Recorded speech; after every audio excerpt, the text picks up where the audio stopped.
Welcome back mga kaaldab. Ito na naman po ang inyong lingkod, si Mr. Destiny. At magbibigay lang po tayo ng pinakamainit na update po ngayon sa social media.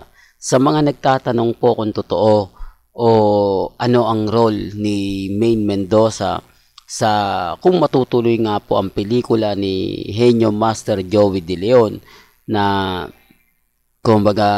Star Sun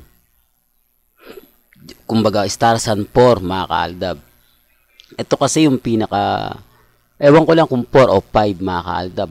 Hindi pa naman po ito 101% sure, pero ito'y kumakalat po sa social media.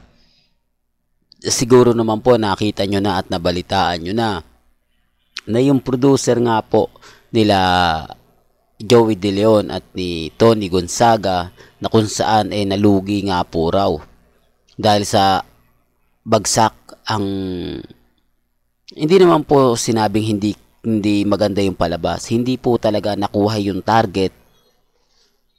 At hindi lang naman po ang producer ng pelikula na bumagsak, marami rin po, kahit nga po kay Vice Ganda. Magtataka kayo, di po ba ang ano ata nun, partner in crimes, di ko alam mga kaaldab kung yun po yun, kasama niya sa Ivana Alawi. Medyo kumbaga kumita, kaya lang syempre sa mahal ng talent fee ni Ivana, sa mahal ng talent fee ni Vice Ganda, parang doon lang po talaga napunta yung kinita, although hindi nila nakuha talaga yung target, di po ba? Parang tablado lang. Medyo masakit yan, lalo na po sa mga producer, kaya nga po hindi na gumawa si Vice Ganda ng pelikula ngayong Metro Manila Film Festival. At ang napipisil nga po at sinasabi nga po na gagawa na yung producer para daw makabawi ay kay Henyo Master Joey De Leon.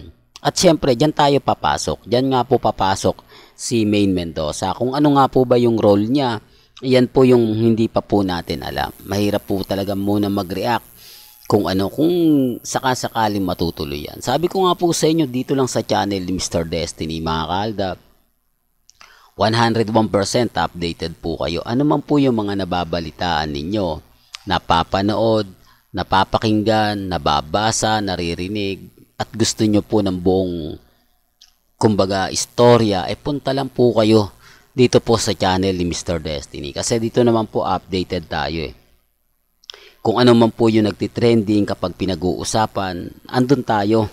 Hindi tayo papahuli. Bagamat maganda nga, minsan nga po tayo nauuna Minsan nga po tayo nagbibigay ng update. Pero kapag tayo nagbigay, sasabihin nila fake news. Pero pagka kumalat na, talagang pinag-usapan na, wala naman po silang gagawin. Hindi naman yan pupunta rito sa channel ni Mr. Destiny na, uy, Mr. Destiny, totoo pala yung sinasabi mo. Di po ba? Hindi pupunta yan dito.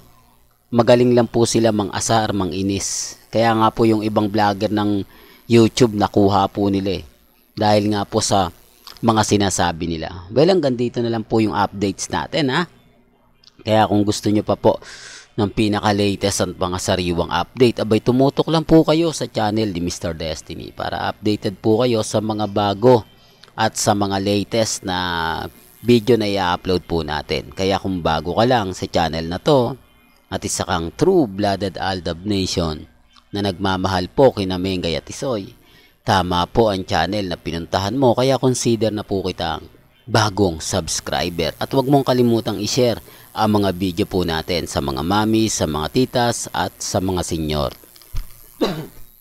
Hanggang sa muli, salamat po sa panonood at pakikinig.